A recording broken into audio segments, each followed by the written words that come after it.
Okay, so now I'm at the third part of this Aliens 1 lecture, and this part is about armor. And so you're familiar on familiar terms here because we started here with Top Gun, right, where I was talking about muscle armor. Well, at this point, finally, people are actually wearing armor. In the 80s, soldiers were not issued flak jackets as a matter of course, particularly. By the 90s, they were being, and by the 2000s, they were armoring just about every possible part of the person they could armor, to the extent that the armor began to make it harder to operate on the battlefield, and the soldiers, male and female soldiers in the war zones in Iraq and Afghanistan began saying, "Don't give us any more armor. You know, we can't. It's just causing us to. We can't function."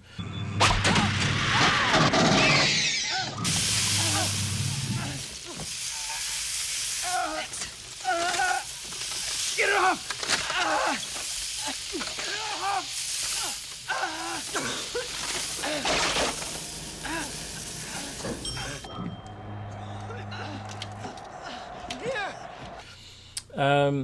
So here we have Hicks armor, and this is, this armor is made out of metal, which it wouldn't be. And this again goes to my point about that. I think Cameron. It's not that he couldn't design what futuristic armor would look like, but that he designed it specifically to look like it essentially came out of the 20th century, out of what Celia Tichy, a cultural critic, would call gear and girder technology. That is technology that essentially people like me grew up with, which was late analog technology. So it's not, this is not a smart fluid armor, which is now they're making that, where it's a very thin armor that has electroradiological fluids in it. So these fluids basically respond to sharp impacts. So you fire a bullet at it, and when the bullet hits, it ignites a bunch of. Essentially, it creates a little electrical reaction, and the electrical reaction stiffens all the material around it. So just around the bullet, it gets rigid. And that's it. The bullet doesn't make it through, and you'll get a hell of a welt, but you're going to survive. And I have some stuff about this. I'll show you next week. Anyway, so Hicks gets trapped in his armor, right? So he gets hosed down by one of the aliens, and the armor saves him, but then it starts to kill him, and it starts to kill them both because it's the acid is eating it, and it's off gassing with metal fumes, and the metal fumes will kill you. So this is, again, a really smart take on the idea that armor is there to save you unless you get trapped in it.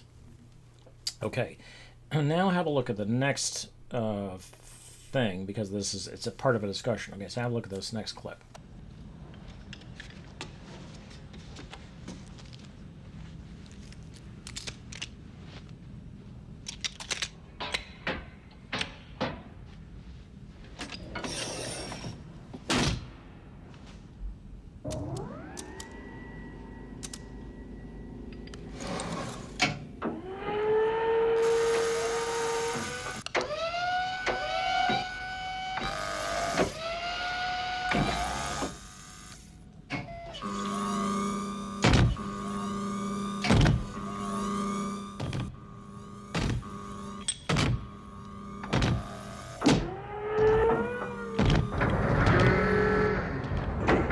Where you want it?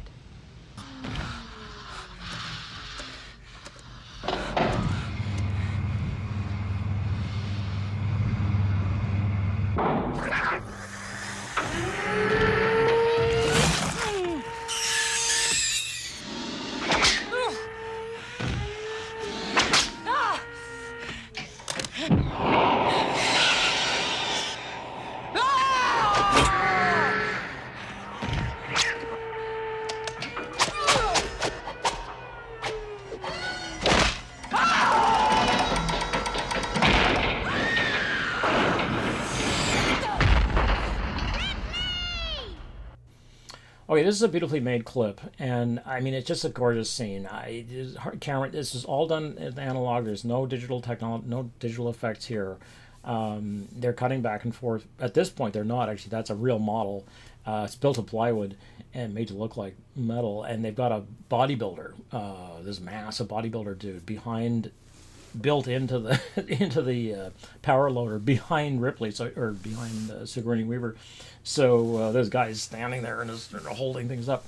But a lot of it's a puppet. I mean, it took. I mean, they had these sort of wire harnesses, and it took them, I don't know, 3 people to make the claws open and shut.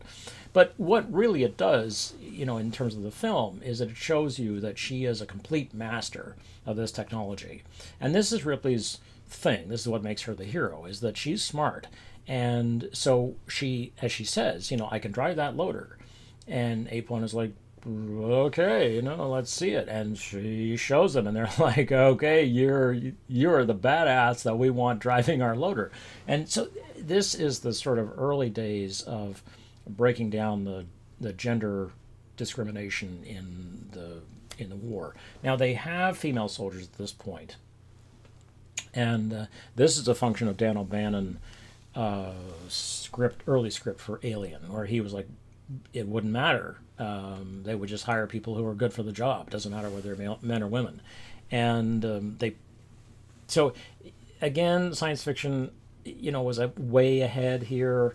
Joe Haldeman's book, Forever War, he was like, yeah, of course there's going to be a co-ed army, male female army, and an army full of queer people. It's like, yeah, of course. But when that book came out, people were they were upset and they were offended, and oh my God, there was a lot of crying and yelling and screaming about it. Oh man. Anyway, which we'll talk about. So we have the loader demo, but then and Ripley has to have the loader to fight the Queen. But then, of course, the same thing happens, right? Is that the loader drags her over because the Queen grabs a hold of it and drags her into the airlock, and that nearly kills her. So you've got these pieces of technology which are on the ground, on the borderline between too big and too small, or small, friendly, too big, killer. And these help but also hinder. And it's an interesting commentary, I think, on the soldier's position on the battlefield vis-a-vis technologies.